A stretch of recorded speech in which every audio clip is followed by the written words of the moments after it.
Hola chicos, hoy vamos a explicaros cómo se adapta el organismo a las altas presiones. Para ello pediremos ayuda a nuestro inteligente, maravilloso y fiel amigo, el señor Guyton. El señor Guyton se ofrece voluntario a sumergirse en unas aguas muy profundas para que todos veáis lo que le ocurre a su cuerpo y así podáis sacar un 10 en fisio. Qué majete este hombre. Comencemos. A medida que el señor Guyton se va sumergiendo, las presiones aumentan enormemente a su alrededor. Por cada 10 metros que desciende, la presión aumenta una atmósfera. Es decir, cuando el señor Guyton se encuentre a 20 metros de profundidad, la presión alrededor será de 3 atmósferas. Se crea una situación de hiperbarismo, o lo que es lo mismo, los pulmones del señor Guyton están sometidos a presiones enormes, por lo que necesitarán recibir aire suficiente y así mantenerse insuflados. Si no, tenderán a colapsarse. Además, conforme descienda en profundidad, los volúmenes de los gases pulmonares se irán comprimiendo. Este es el principio físico de la ley de Boyle y, como todos habréis visto, la presión es inversamente proporcional al volumen al que se comprime el gas. Mientras el señor Guyton sigue bajando, os vamos a explicar los gases principales a los que ahora está expuesto. En primer lugar, trataremos el nitrógeno. Si dejásemos al señor Guyton unas cuantas horas buceando mientras respira aire comprimido, podría empezar a presentar signos de narcosis.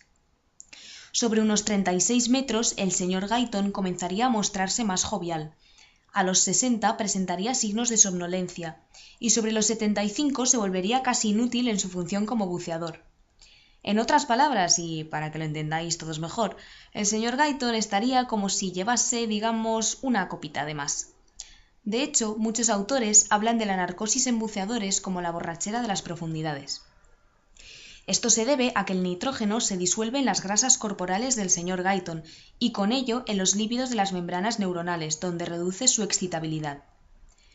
Continuemos ahora explicando los efectos que el oxígeno puede estar ocasionando sobre el señor Guyton. El oxígeno apenas se transporta disuelto en el plasma, sino unido a la hemoglobina. No obstante, cuando la presión alveolar de oxígeno aumenta considerablemente, también aumenta el porcentaje de oxígeno disuelto. La sangre que pasa por los pulmones para oxigenarse se distribuirá después por los tejidos, donde cederá 5 mililitros de oxígeno por cada 100 mililitros de sangre. Por tanto, es de esperar que si aumenta la presión de oxígeno alveolar, la sangre que llega a los tejidos se encontrará sometida a presiones excesivamente altas en vez de a la presión normal, que, como sabéis todos, porque obviamente estudiasteis muchísimo para el examen del lunes pasado, es de solo 40 milímetros de mercurio. Es decir, cuando el oxígeno de los alvéolos se eleva muy por encima de lo normal, la hemoglobina deja de mantener los límites normales de oxígeno tisular, pudiendo causar los siguientes defectos. Como siempre, el principal órgano afectado será el cerebro. El señor Guyton podría sufrir convulsiones seguidas de coma en menos de una hora a una presión de 4 atmósferas. Esto podría ocasionar la muerte en muchos buceadores, dado que las convulsiones aparecen sin previo aviso. El señor Guyton no ha tenido tan mala suerte porque él es un machote, pero debido a la intoxicación por oxígeno puede empezar a sentir mareos, náuseas e incluso sacudidas musculares. Y os preguntaréis, ¿cómo puede ser que el oxígeno sea tan tóxico? Pues resulta que el oxígeno presenta ciertas formas capaces de hacer cosas muy malas, llamadas radicales libres. A presiones de oxígeno normales, muchas enzimas eliminan estos radicales tan perjudiciales por su capacidad oxidativa, pero cuando la presión aumenta, los sistemas amortiguadores no funcionan tan bien. La cantidad de radicales supera a la capacidad de los sistemas enzimáticos de actuar. Esto provoca que el oxígeno oxide los ácidos grasos poliinsaturados de las membranas celulares.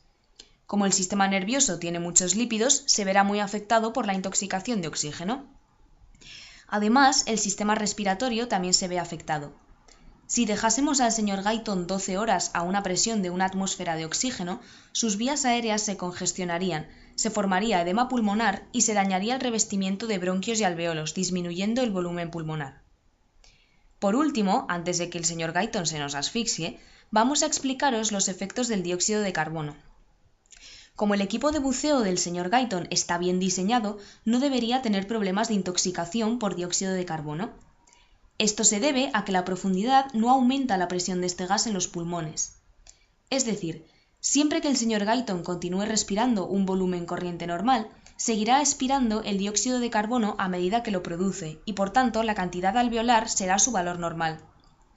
Sin embargo, algunos equipos como la escafandra pueden hacer que el dióxido de carbono se acumule en el espacio muerto del aparato, es decir, el buceador inspiraría el mismo aire que había expirado. Esto se tolera hasta una presión de 80 milímetros de mercurio de dióxido de carbono. Por encima, el centro respiratorio termina por deprimirse en vez de cumplir su función excitadora. La respiración del buceador comienza a fallar, presenta acidosis respiratoria y puede llegar a la anestesia. Antes de sacar al señor Guyton de las profundidades del mar, os contaremos brevemente los efectos del buceo sobre el corazón. Durante la inmersión se reduce la frecuencia cardíaca, pudiendo producir bradicardia, además de una vasoconstricción periférica.